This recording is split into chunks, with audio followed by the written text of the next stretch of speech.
just assert yourself. Say you're not going to comply. You're not going to do this. Don't try to explain why. Don't try to justify yourself. Don't say that you're right in terms of the science. Don't get into any arguments. Just assert yourself. It's your body. It's your right to access services. Just say, I'm not going to do this.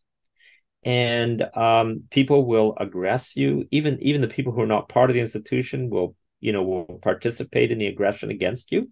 Stay calm. Don't get into a fight. Don't get into an argument.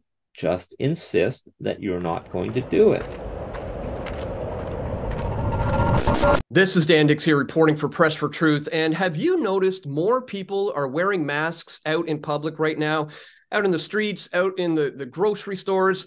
Well, this is certainly all by design, because right now the media, the so-called health authorities, the government officials, they're all recommending a returning to wearing masks. In fact, there's a lot of schools who are already bringing this back. There are some hospitals right now in Ontario who are bringing back the mandatory masking policies. And here in British Columbia, there's actually a group of protesters who are demanding a return to mandatory masks. In case you haven't seen it, be sure to check out my video, When Unhinged Masked Protesters Attack, and you'll see just how angry and unhinged and violent these people can be. And not only that, just how contentious this issue can be.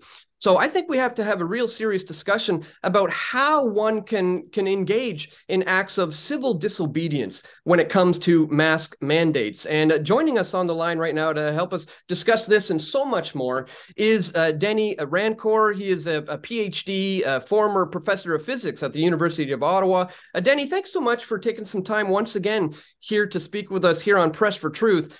The last time you and I spoke was way back in July of 2020. It was in this video here, Confirmed: The Absolute Science Behind Masks and the Proof That They Don't Work, with Denis Rancourt. And I spoke to you back then because you had just published this paper, Masks Don't Work, a review of science relevant to COVID-19 social policy. And the Ontario Civil Liberties Association ended up going on to recommend civil disobedience against mandatory masking.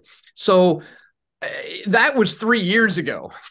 Here we are once again. It's all coming around once again, full circle. So today I want to talk about how people can engage in civil acts of disobedience when it comes to mandatory masking. But before we get into that, maybe we could start with why someone might want to do that in the first place. I mean, they always tell us to follow the science. You followed the science. Where did it take you?